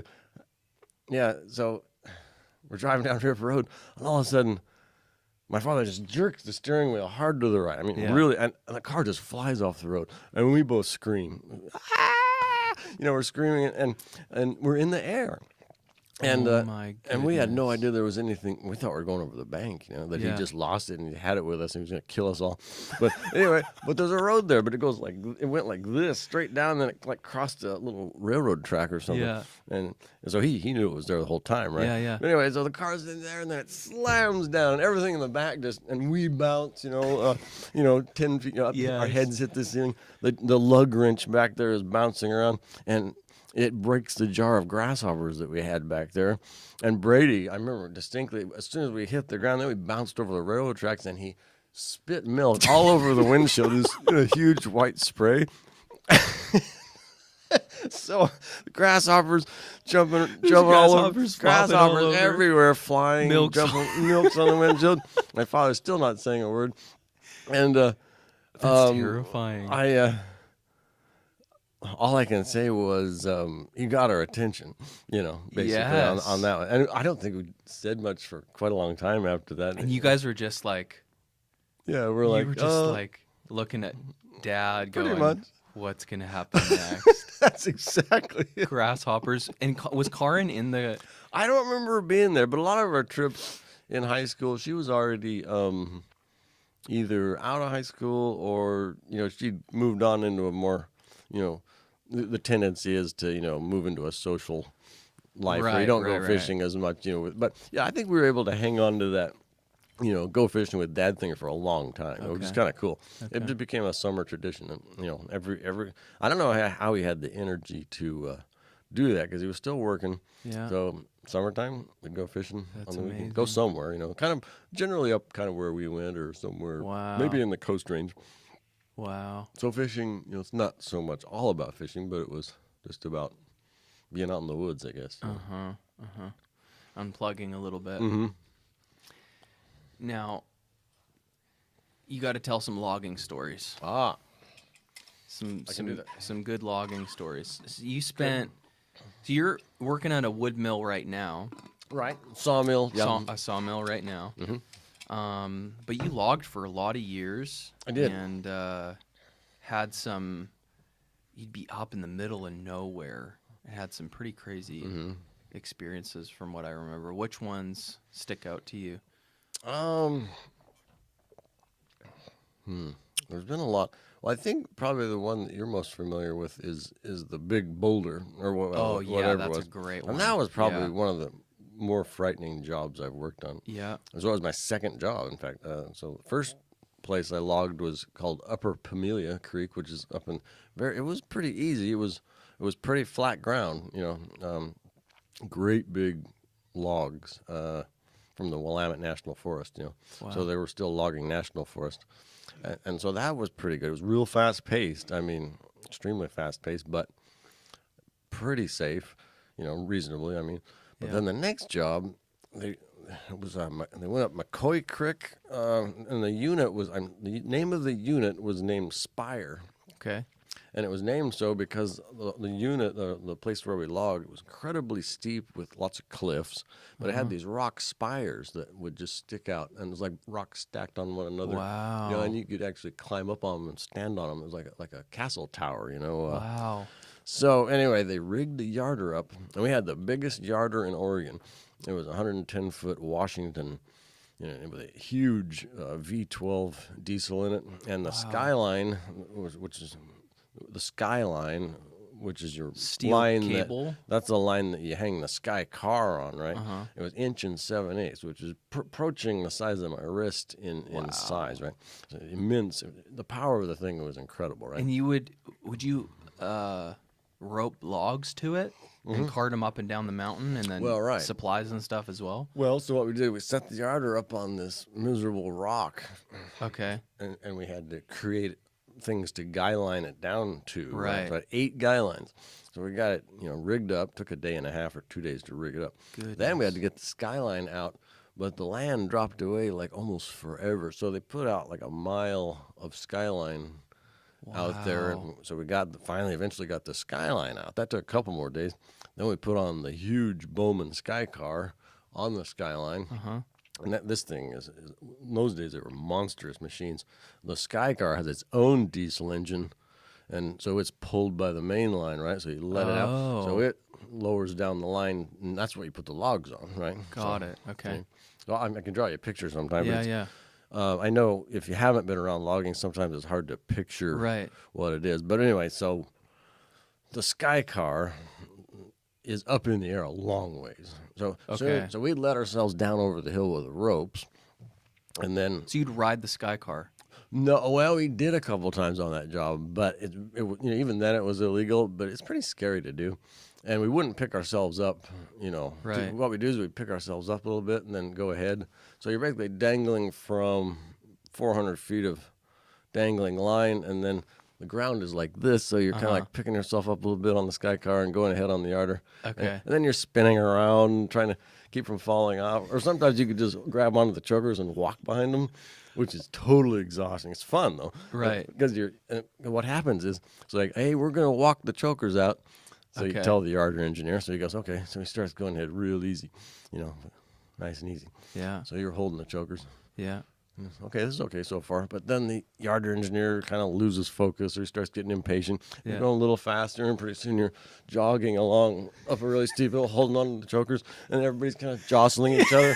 And pretty soon you're getting close to landing. It's getting steeper, and you're dragging it through the rocks, and you know, and the yarder engineer's forgotten all about you by this time or something. He's just he's shifting gears, you know, and you come bouncing up over the landing. So, yeah, one time I was the last guy holding on. I was proud of myself, you know. Wow. All these veteran loggers who'd fallen off, been lost. So Collateral I damage. came ground pounding over the land, furrow of dirt, you know, not giving up. But anyway, yeah, it was totally scary. So it would drag you up the hill? Yeah, so your skyline's up here, Sky Car's up there, and then the drop line is hanging down, right? Okay. So you're going ahead like this. You know, Oh, it's picking okay. picking you like that, see? Okay, yeah. That's that kind of rigging. There's other types of rigging, but it was a horribly scary place to work. I was so nervous. I just, once we got over that cliff. Down into the spire. The yarder's up there above us. Yeah. And, you know, they're stacking the logs up there. And so we finally got it rigged up. And put the Sky Car on. And, so the rigging slinger was not there that day. And his name was Steve Bundy. Okay. And I was kind of nervous about that, too, because he was kind of the glue. Okay. I guess, you know, he knew what he was doing. Yeah. And so the hook tender, Bill, who was the author of that book that I mentioned. Oh, was he? He was the hook tender. Okay. He says, well, Steve's gone today, so looks like I'm pulling rigging. So I might scare you, but I won't kill you. I thought, oh, great. So we get down over the hill, and we're getting ready to get our first turn, right? Yeah. And so you can see the Sky Car come over the hill, you know, above us, lowers down the drop line with the chokers, you know. So and get the chokers. So we're trying for big turns like 2,500 board feet per turn, which is half a truckload. Wow. That was their goal. They wanted us to. Yeah. I mean, that's a ridiculous turn, But so he hooks this monster turn of logs, Yeah. like 5 logs that were like this big. Wow. And I'm looking up there, I'm thinking, "Ooh, boy, this is." So he goes ahead on the car, with a scream. The thing starts picking up the logs, blows ahead to the yarder, and the logs start moving up the hill, and so they're moving forward and being picked up at the same time. Yeah. But then they get up to that rock cliff. Yeah. So anyway, we lost sight of the turn. Yeah. Right. And so I was kind of standing there looking around, in case I, want a good place to hide, right? Yeah. In case something happened. Yeah. And all of a sudden there was this huge boom from up above. And it just horrified me to hear it. And then you could hear the yarder whistle go off, with a high beep. And that meant Run for you're life. in trouble. Wow. And nobody knew what happened at that point. But anyway, you hear this big rumbling. And Bill, he goes, "Run!" So I thought, okay, I'm running. So the timber, the standing timber was over here. We were in an open spot. Right. But there were some, big trees over there. Yeah. So I was heading for the timber as fast as I could go. Right. So I'm just boogieing for the timber. And I finally get into the timber. Yeah. And I'm still running side hill on this steep ground. But up ahead, I see something, and as I'm running, I look up the hill to my left, and I see this thing, and I would describe it as maybe if you saw a meteorite or something that was passing really close to Earth, but Wow. I wasn't even sure at the time what it was, but anyway, what I think it was a boulder about the size of a house, and it was cruising. The size of a house. I think so, but I didn't take a lot of time to study it. But it was cruising kind of basically at the same level as the hill without really touching the hill. It did maybe bounce a little bit. It would be, it'd Yeah, be it was like- just like totally accelerated, and it was busting trees. Trees would just go vaporize in front. And I was basically running right towards this phenomenon. So immediately I put on the brakes. Yeah. And my heart's pounding, so I run back the other direction. I run right into Alan and Ron, who were following me because they thought I knew where I was going. So they went that way. I went running back the other way. In the meantime, the hook was just standing in the same spot, just looking around. And he was probably fine standing there, but I mean, Right. so I went running back the other way, and all I could find was this little tree about this big. So I just got down behind it. I thought, Yeah. this is not going to stop those big boulders, from Right. smashing me all to bits, right? So anyway, after a couple of minutes, the rumbling stopped and everything. So the ground was shaking. Oh, yeah. I mean, basically, so what happened was the first turn, it was too heavy. Yeah. And the yarder engineer, he's going ahead on it, so they got it picked up all the way to the car. But the thing is, when he got it up to the landing, it wasn't clearing the rocks. So he basically hung up on that rock cliff. So he just yanking on the thing. What happened was the yarder was so powerful, it sheared all the bolts on the skyline drum that power, so the bolts that that are powering it Wow. are from the shaft. So these big bolts like this broke all the bolts. That's how hard he twisted on that thing. Oh so my anyway, but at the same goodness. time, the whole cliff just kind of came apart, and the rocks just sort of went at different angles. Right. And the logs. So not only were the rocks going down the hill, but all those And the logs were coming logs. back down, right? And they were kind of in a sliding missile fashion, right? So anyway, after everything had calmed down, more or less, I kind of weakly walked back over to where Ron and Al were, and they were still kind of frozen behind this big tree, Yeah. like they were praying or something. They were kind of down there, Yeah. or one of them was holding their hat like this, and there was this log that had come down with the turn, and the tree they were hiding behind, this log had jammed right through that tree Oh. about this far my above 'em, gosh. and as it went through the tree, it sharpened itself like a pencil because You're the tree was kidding. like this, and it just went "Poof," like an arrow. Going through it's the strangest thing I've ever seen. But they picked A probably the good wrong tree. tree, but But at a least good it- tree. it held, and so that was. Goodness gracious. So that whole unit, the whole job was fraught with all kinds of. danger. Oh, it and- was. It's just really steep, and you never knew what was going to happen for sure. But for some reason, I kept showing up, and I don't really know why. But I kept thinking, I don't really. This is not too wise, but I figured God was watching over me. And so- Yes. Yes. What about the mountain lion story? yeah, that's another one. That's an interesting story because, I remember my father talking about mountain lions, and in the old days, mountain lions weren't much of a threat because Yeah. they were really scared of people. I mean, first of all. Okay. But he did say if a cougar is watching you, you'll know it. Wow. And I said, well, how do you know it? He goes, well, you get like a real horrible feeling. Really? That's He all I told can- you that. He told me that a long time before this happened. But so I was, setting Did your chokers. dad have run-ins with mountain lions? Yeah, I believe so, because he'd spent a lot of time alone in the woods too, Yep. And I don't think he was ever too worried about him, but there is something about, they do have a power about them somehow. I'm not sure what it is. It's like I can't really describe it, but Yeah. But anyway, the one I ran into, so I was setting chokers. Yeah. And we were catlogging, so this was a lot simpler kind of logging than what I was describing before. So it just had a caterpillar with some chokers on it. Yeah. And I would be out in the woods, and I'd choose a turn of logs, and then the cat would back up. Okay. And I'd hook it up to the cat, and then he'd take off with it, right? Okay. And then while he was gone, I'd find another turn and set the chokers, right? Yep. So I was just in the middle. I was getting ready to set another turn, and been working in this area where there was worked my way down into this little ravine, right? Mm-hmm. But previously, after the cat had left, I remember it was pretty gentle ground there, and nothing too frightening at all. Mm-hmm. But I had this feeling that something was really wrong. That and I had a terrible sense of danger. Wow. And so I had to examine every tree.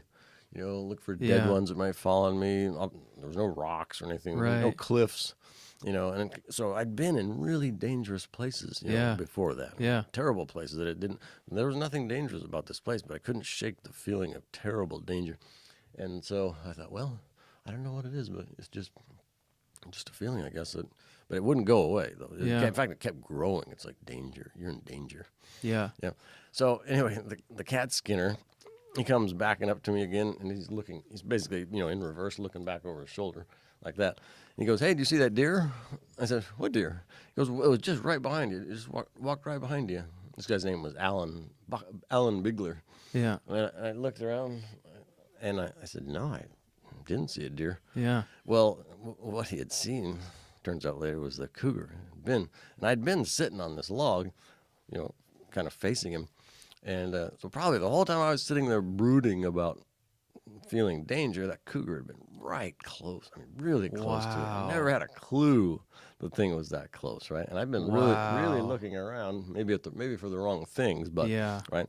So anyway, I was thinking deer, right? So then he takes off with another turn. Right. So I go to the ravine. There's some logs that are over this little ravine. They're kind of, the trees have been cut to where they lay across it. Yeah. So I was getting ready to pick a turn. Yeah. And I heard this growl, which was so low and bassy. It sounded like like the lions in Africa where they have that really low. Yeah. And I didn't associate. Bass, guttural. Yeah, I never associated that sound. sound with a cougar.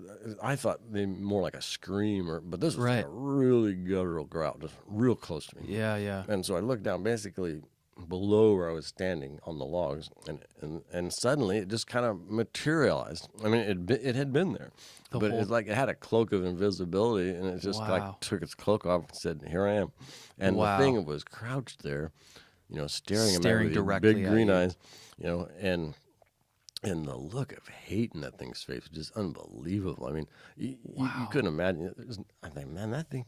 I think about that. I've never seen a look of utter hatred like that, And so we just kind of froze staring at each other for a while because, I didn't have much in the way of weapons except for the chokers, like. And I thought, how do you choke a cat? Nunchucks. Yeah, I was thinking of it, But anyway, the thing suddenly, it ran off. Okay. A ways. It ran. Do you think you made the right decision to face it, stare it down? Because if you had started running, I feel like it would have chased you. Oh, it would have been a bad idea just to fly like a quail, definitely, because that might have aroused some hunter instinct. In the thing. I was like, ooh, Were you thinking that through, or were you just paralyzed? No, I was probably more paralyzed because I just didn't know exactly what to do. Yeah. So the fact that it ran away at first was helpful. So it ran about 50, 75 feet, and I felt this sense of relief, as it ran. But then it stopped, and turned broadside to me. Okay. Right, and then its tail started twitching, like a house cat that was getting ready to. And then, so this tail's twitching. I'm still just standing there. Then the thing just purposefully turns towards me and just starts pacing right at me again. This time I think it made up its mind that, well, you've had it, buddy, or something. So I just started walking backwards, right? Right. Walking back. Right. So I had the chokers, so I'm going to use these. I got my cork boots, my chokers, so I'm not going out easy, buddy. So at one point, the cougar had to drop down into the ravine. Okay. And it was out of sight for just a second for me. So I Right. used that opportunity to scamper a Wow. little further Right. out into the open, right? Because I figure if I get in the open, it's not going to want to leave its, hidey cut hole. its cover. But then the cat was coming back. So as soon as it got close enough to where I figured I could, get to the cat, I ran for the cat, which has a big screen around the cab, right? So I Okay. jumped in there, and Alan's like, "What are you doing?" I says, "I'm not going back there. I'm done working there for now." So I my told him about the goodness. cougar, and then we figured out, oh, that's what it was. Wasn't a deer. Wasn't no deer. Mm. But yeah, I think I've written a lot about cougars, but yeah, it's like they have almost a liquid ability to become liquid, where they're really, literally, almost invisible. I mean, Yes. that's the scary thing. That is the scary Because thing. if they don't want you to see them, you're probably not going to see them Yeah. until it's too late. Yeah. Yeah. I mean, even just think about a house cat and how agile Yeah. and still and like quiet, how like sneaky Very those sneaky, things yeah. can be. Mhm. And then multiply a house cat by like 30 Right. and give it a ferocious appetite for meat and make Yeah. it a predator. And I mean, those things are terrifying creatures. Like you can guarantee, like you're never gonna sneak up on a cougar. Very unlikely. Very unlikely. Like that thing's gonna be watching you. Ugh, it's terrifying. Okay, we gotta talk about your recent trip to North Carolina Oh yes. with the JLG lift. Was that what it's called? JLG. Yeah. The JLG lift. Yeah. So this is an amazing story. So you got where did you meet these people? Were you already on a trip to North Carolina because of JJ? I met them kind of gradually, but I met sort of one of the patriarchs of this group, I guess, at one point, and he had a little bit of work for me to do. Yeah. And then later that turned into more work, and then eventually they invited me. So you were over there on the East Coast because JJ, your Right, son, because of JJ, yeah. was But on the military base over there, and you were visiting him. And so you met some people, and then they actually flew you all the way over across the country, which was amazing to me. They flew you to do a bunch of logging for them. Well, it is amazing, and the thing is that, yeah, I'm Mr. Oregon Logger to them, and I can do anything. You know what I mean? And over there, they're not. It's different. I mean, Yeah. Most people don't really. They're not very good with a chainsaw. Okay. You know what I mean? Yeah. So they haven't grown up doing the kind of stuff I've Right. done. So yeah, over there, I'm really well known in some circles because Wow. I'm just like Mr. Super Logger, which is not really true. I'm just an average. Right. But Sure. But you to know, them, it makes me look in good. that culture, yeah. Yeah. So I Okay. just gradually kept getting more and more work until they had they had a whole bunch of work they wanted done. And so not only did they fly me out, so they rented this JLG lift because there was some trees that were pretty big, Yeah. kind of tall and scary, Yeah.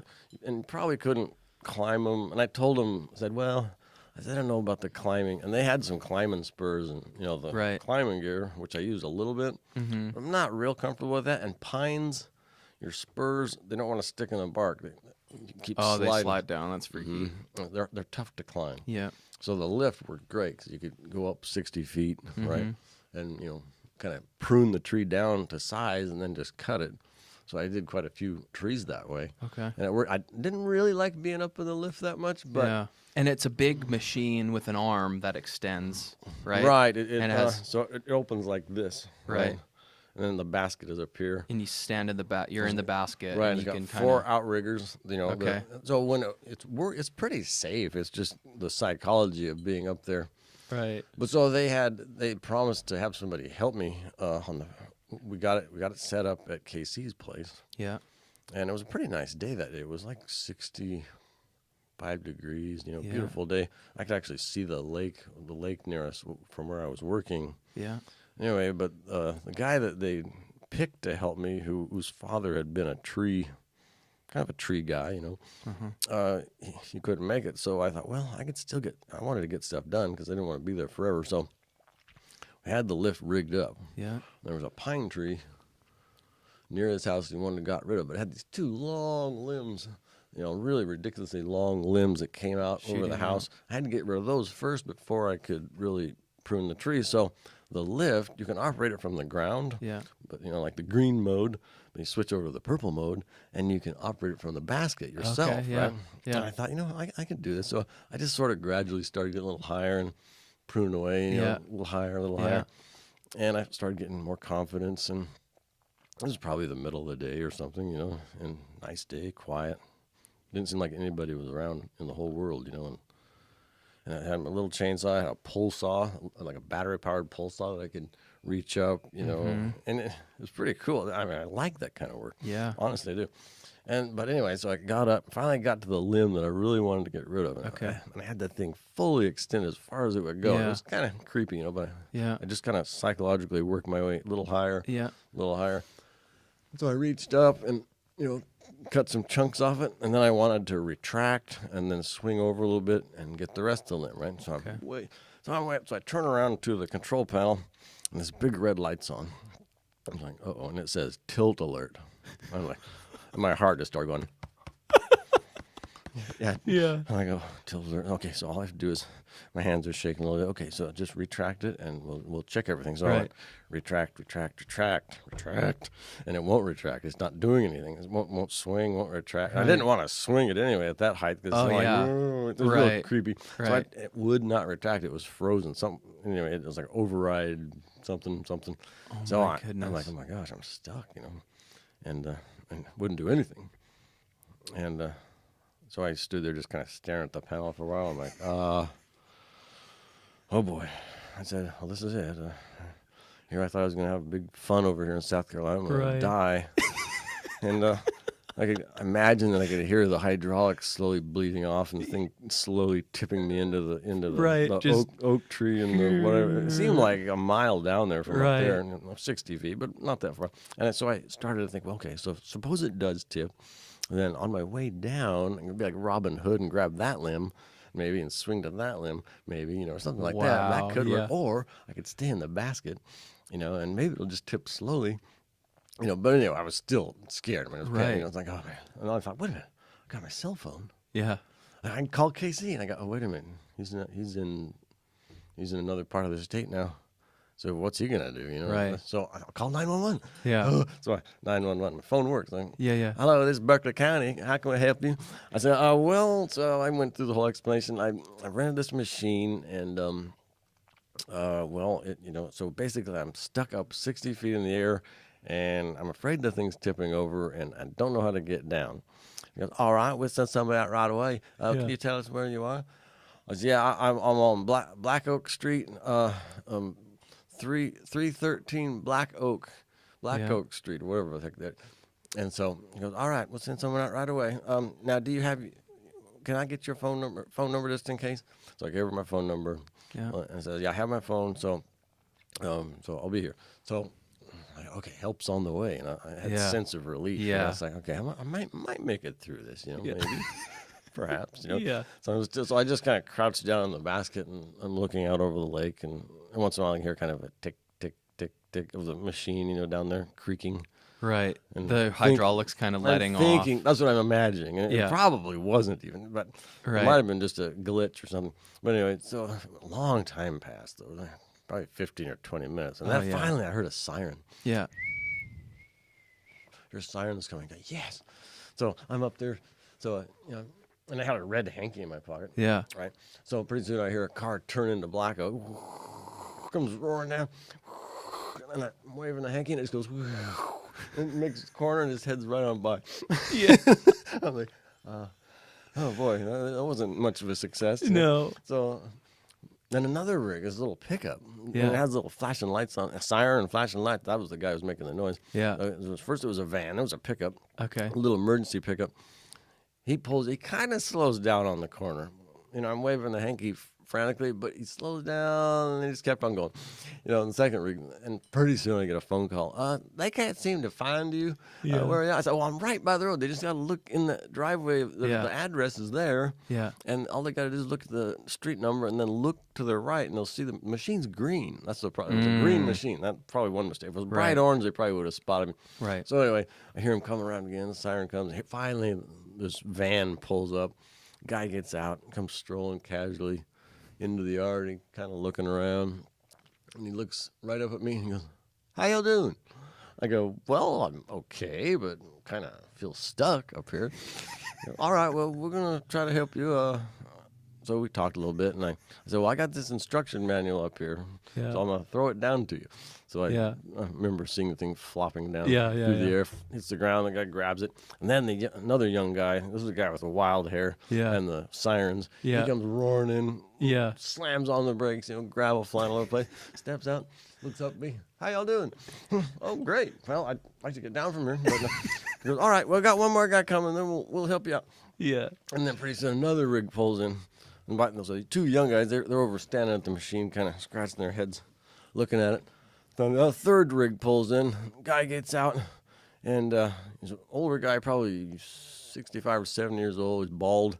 He gets out, opens the side door, pulls out a pair of crutches, and he hobbles on crutches over towards the machine. So slowly, by the way, on crutches. He looked like he was hurting pretty bad, but so he hobbles over there, and I'm like, oh boy. This is my rescue squad, and they have the instruction manual. So I wanted to say, hey, just don't pull the wrong lever or anything while you're down there messing around. Because I was thinking, well, what if they, like misinterpret the manual, or what if they bleed off one of the jacks or something, instead of lowering the boom or something. But anyway, my worries were proved to be. He'll pull the riggers up, and it just I just like, whoop, there we go, ooh, got you down. But, no. Yes. No, but so the old guy was the brains, and I could see him down there reading the manual and scratching his head. Did he have you said he had these glasses and he was just shaking, holding the manual. He was. He was a pretty old guy, but I mean with the crutches. With his crutches, yes. Yeah, and I thought, man, he looks like he needs rescuing, but he's out here. I'm grateful. I mean, he's out here trying to help me. Yes. And so after 5 minutes or so, finally I hear the whine of the motors, and I start retracting back towards the ground. I'm like, oh my gosh. Yes. So I get down there. I'm pretty shaky, but anyway, I said, boy, I sure appreciate you guys coming out here and helping me. And says, oh, that's all right. Hey, we help everybody, And sure enough, it's true. They're like the Berkeley County Rescue Squad, and I saw them. I was on my way to the landfill. Is this the next day? Next day with a load of pine brush. Yeah. I look over, and there's that same little pickup with the flashing little lights. And these guys are all bent over some kind of weird machine. I don't know what it was, but they're all like, and sure enough, and the old guy's still there scratching his head. And I don't know what the machine was, but it was just some kind of deadly device to maim people. But anyway, yeah, that would be a super job, though, what those guys do. I mean, because, they're just... That's so funny. What a motley crew of people. They were. Just, oh my gosh. Didn't you guys, wasn't there a guy that was working with you in that job who was just terrible with a chainsaw? Yeah, that was the guy that his father had been a tree surgeon of some sort. So he really wanted to be my helper. Yeah. And so he did help me out. His name was Jason, but he extremely strong, but I wouldn't describe him as like extremely smart either in a lot of ways. But like the first day, we're getting ready to cut up some pines, and he put the chain on backwards on his chainsaw. Yes. And I almost didn't have the heart to say anything, but I said, "Hey, Jason, you got your chain on backwards. It's probably not going to cut much that way, It's just like, right?" Yeah. So he put that. But then when we did our third or second job, whatever it was, we cut down a big sweet gum tree. Okay. We used a JLG lift. We moved it right into near Charleston. Yeah. This is some relative of theirs or Yeah, friend, yeah. whatever. They're all a lot of them are related, or they're like on the same softball team, or you know what I mean. It's like a big family. Yeah. This guy's name was can't remember, Gary. He had a nice little ranch house. One great big tree out in the front yard that he wanted to get rid of. Yeah. A sweet gum, and it was probably Oh, at the base, it was wide as that table there, right? Okay. Something like that. And 60, 80 feet tall with a lot of branching. So I got up there with the JLG in a matter of half an hour or so. I pruned away at it, and got all the upper limbs cut down. So then we just had kind of a 30, 40 foot high trunk. Okay. So then Jason, he started to climb up there with the climbing gear, and he was gonna, put a face cut in it and then cut it. Yeah. But he started climbing up there with the climbing gear, and he had no belt, just the spurs and his bare fingers. And Gary says, "Hey, Jason, don't you think I put that belt on?" He goes, "Oh no, I don't need it." And I'm thinking, well, how are you gonna hang on with your teeth while you cut the top of the tree out or something? So eventually they talked him into putting the belt on. So we got up and put the face cut in, and then back cut, and then we pulled that piece over with a cable, right? So now we're down to about let's call it a 20-foot tall stump, right? Yeah. Easy as pie. We got it made. Right. I got my $350, right? Yeah. In what, hour and a half or 2 hours, right? Right. Making good money. Yeah.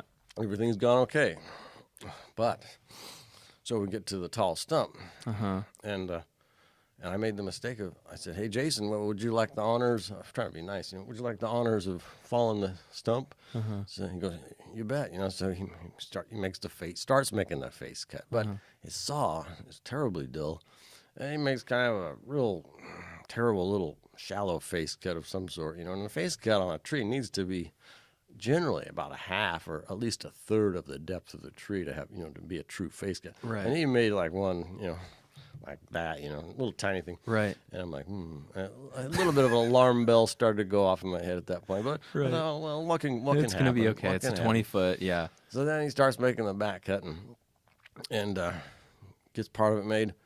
And so when he's on the final phase of the back cut, I got out my plastic wedges and I started tapping, and things started going, no problem. It was going where it's supposed to go. Yeah. But then he just kept cutting, and I'm like, okay, you can stop. Okay, stop. That's plenty. Don't cut no more because you don't want to cut the holding wood. Right. Right. So he just kept cutting. I kept pounding, and he cut clear through that thing. Right. Well, anyway, in the true Southern style, the whole neighborhood and the family were all sitting around lawn chairs watching the proceedings, Oh, my and all of a sudden the goodness. thing kind of just wobbled around like a bowling pin. And I hear screams and stuff. I'm like, oh God, someone's gonna die. And it wobbles around for a second, and finally decides to go towards the house, And it didn't hit the house, but it hit the sidewalk, right? And there's this big thump, like a giant hammer, Yes. and the sidewalk kind of went. I'm like, so. When that was all over and things had calmed down, I asked Gary, I said, do you want to renegotiate?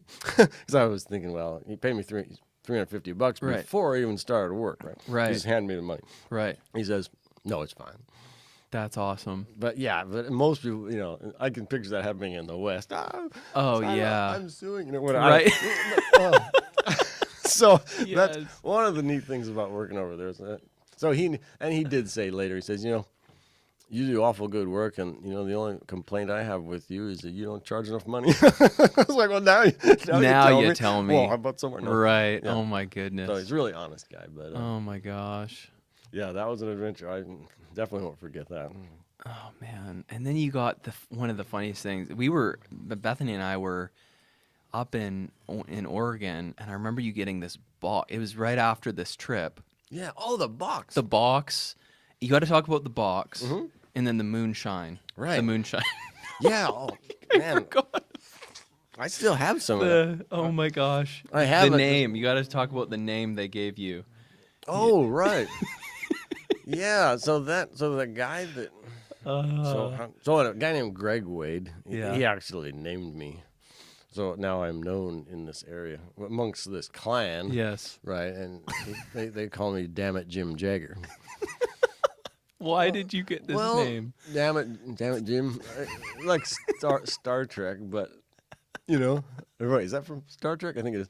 And Jagger, for some reason, somebody decided to look like Mick Jagger, and then I was a musician too. So it's just a nickname, which is I was happy with it because I hadn't had a nickname in a long time. Right. To me, it felt like, that's a good name. Yeah. And Jim Jagger is sort of like JJ, which is kind of Right. cool, right? Right. So, damn it. So he he gave me this nickname, and everybody started using, all his friends and anybody run into him and say, "Oh, hey, you're Damn It Jim. I've heard about you." So anyway, I called Greg. And I said, "Hey, Greg, didn't you tell me there was a guy around here that made a moonshine? Like, 'cause I really like this some of that apple pie moonshine that I had tried once. It's really good." He goes, "Yeah, I'll give you the number. There's a guy named Jack." Yeah. And so I got Jack's number, and I called him.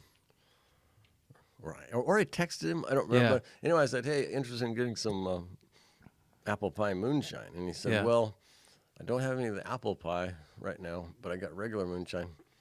I said, "Okay." So he goes, "Well," so anyway, to shorten this story, he told me, he says, "I'll bring you out some Yeah. to where you're at." So I was waiting for him at KC's place. Yeah. And I'm still working on pine trees. I had a whole big mess I was sawing up. So I'm sawing. And pretty soon, here comes this golf cart driving down the street, and this guy with a big floppy hat, Yeah.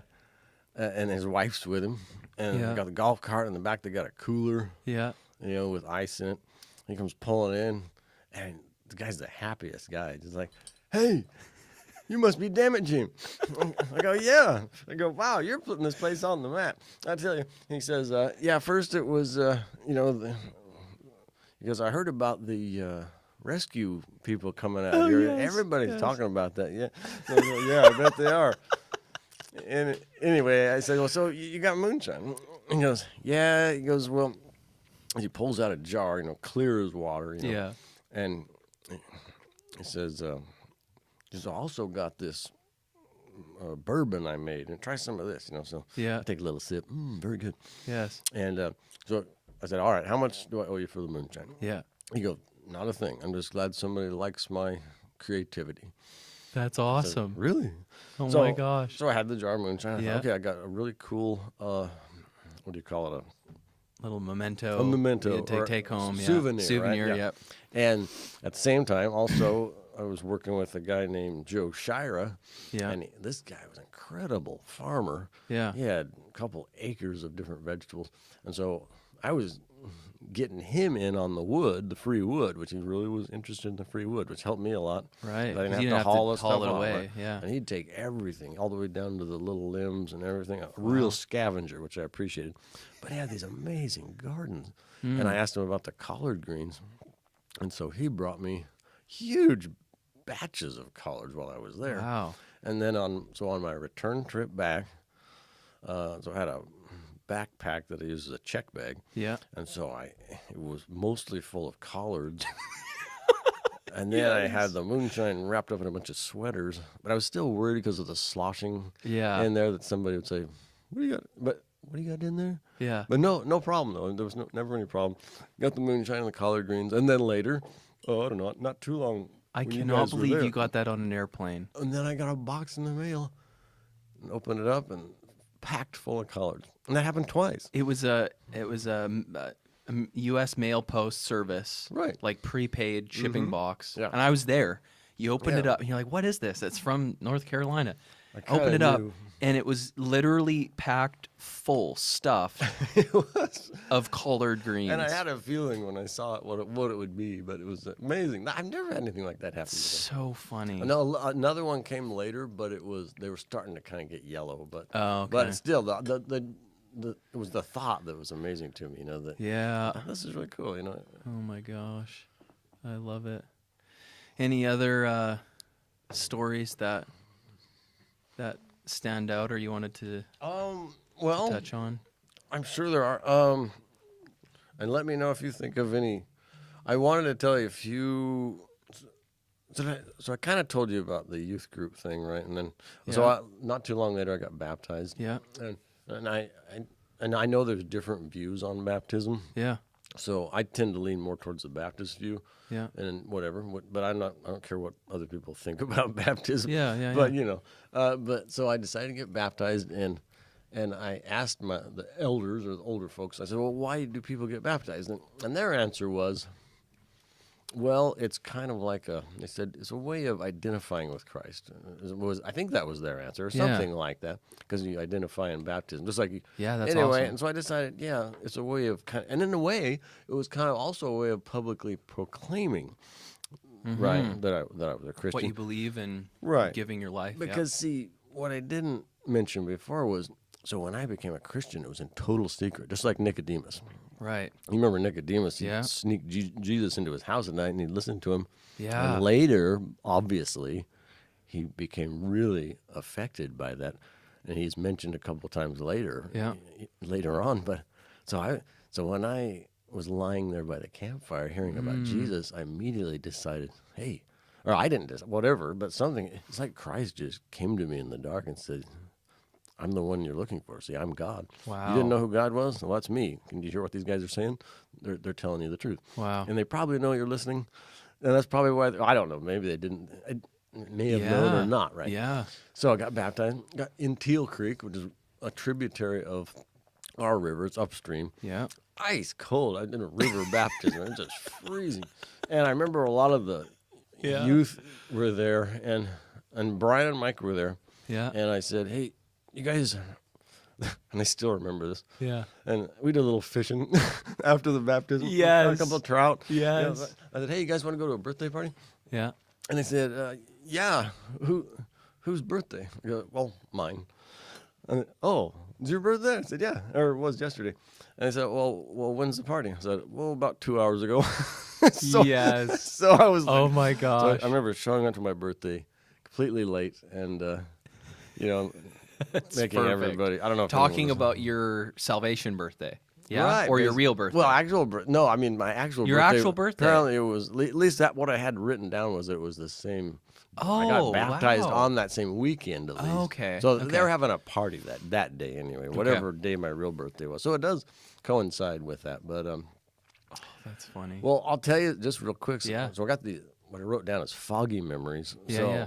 What foggy memories are everything from 7 years old back, right? Okay. Because I really don't. Just bits and pieces. I don't remember. Never could remember much below 7, and I attribute it to whacking my head on things too many times or whatever. I don't know because I did have a few cranial accidents, but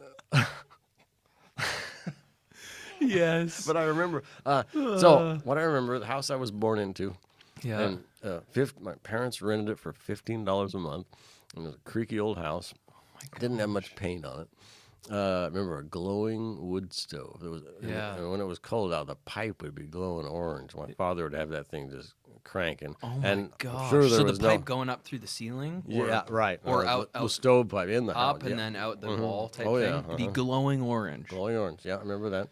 I remember had a little bathroom. It's kind of like what we have in our home, but it was so cold in there. I think I must have learned to sit on the toilet in there. But I believe that you had to be careful that your butt didn't stick to it because of the frost sometimes, and there would be frost on the inside of the windows.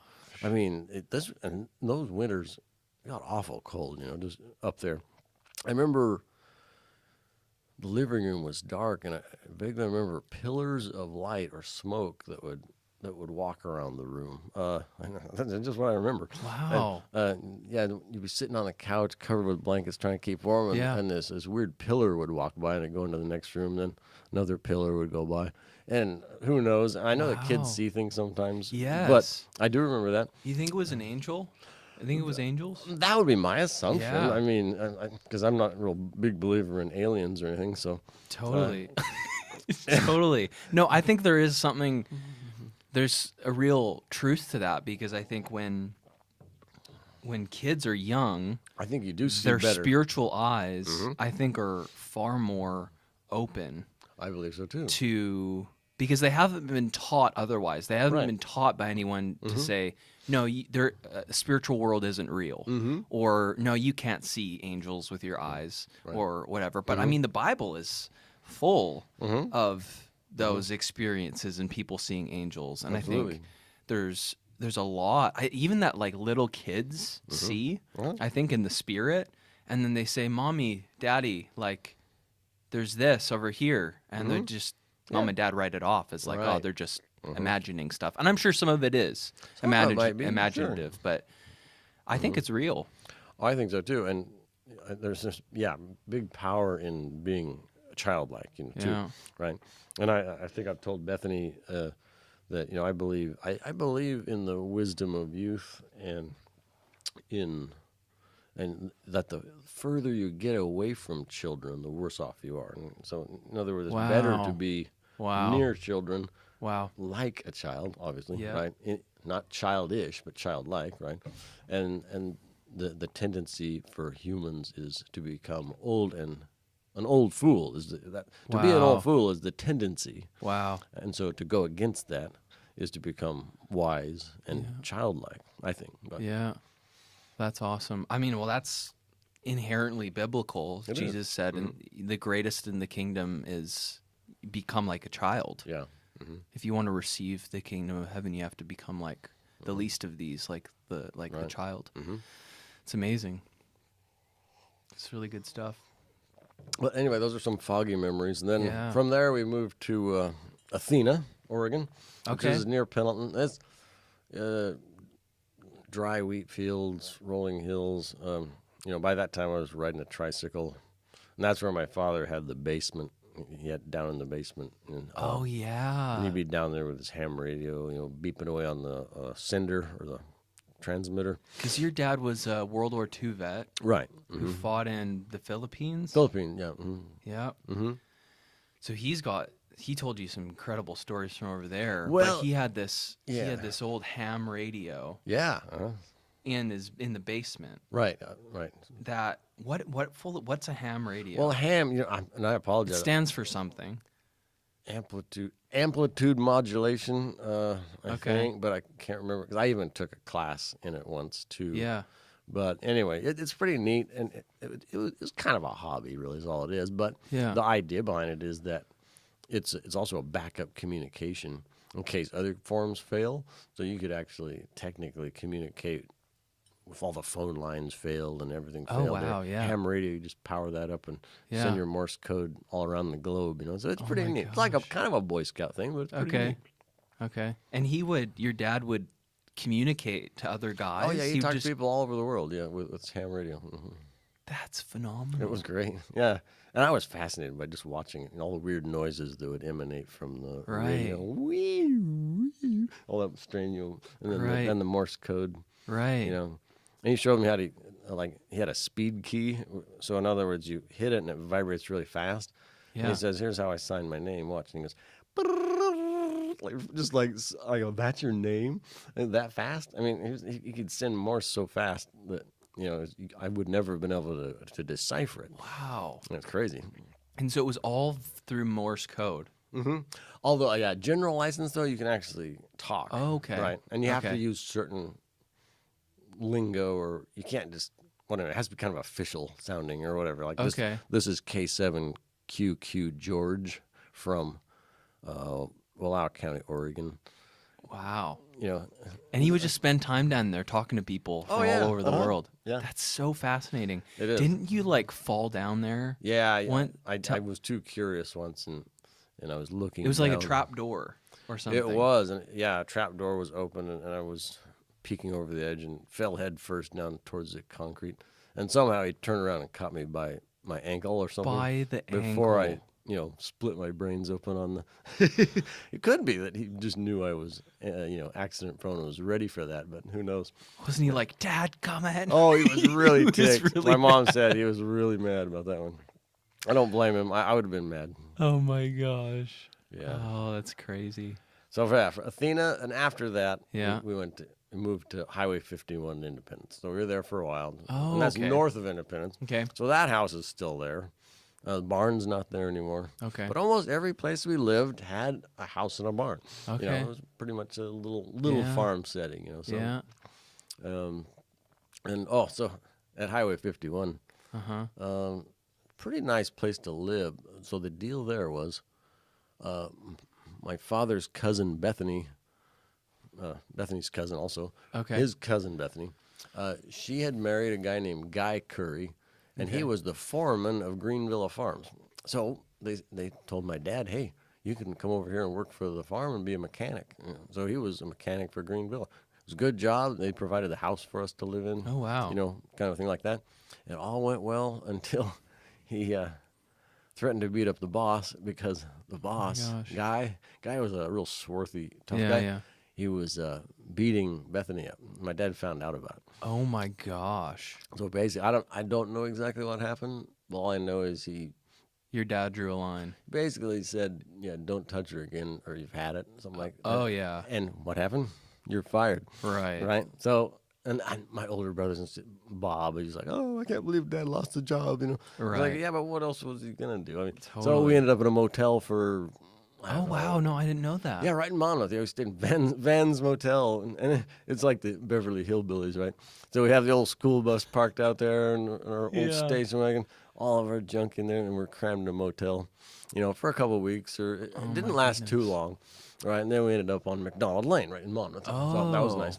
And from there out to where we are now, basically. Okay.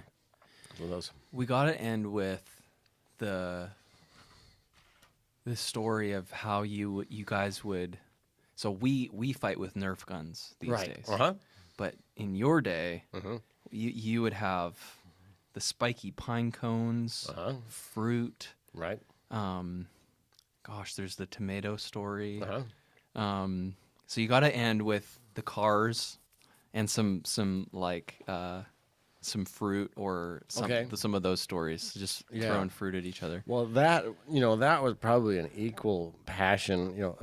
Other than sneaking around and scaring people, but just I don't know what it was about just having like war games and throwing stuff at each other. But that was the most fun. I mean, there's nothing like it. I mean, nowadays I probably could live without it, but I had to have that that fun when I was. And then it started out.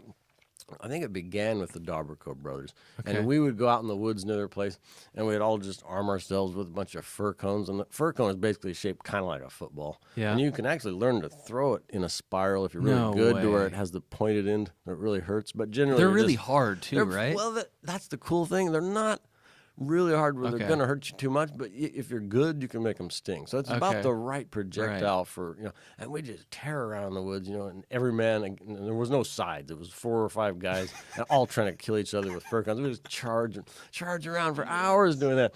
And so that developed into, like later in the summer, when the gardens got ripe and everybody was sick of tomatoes.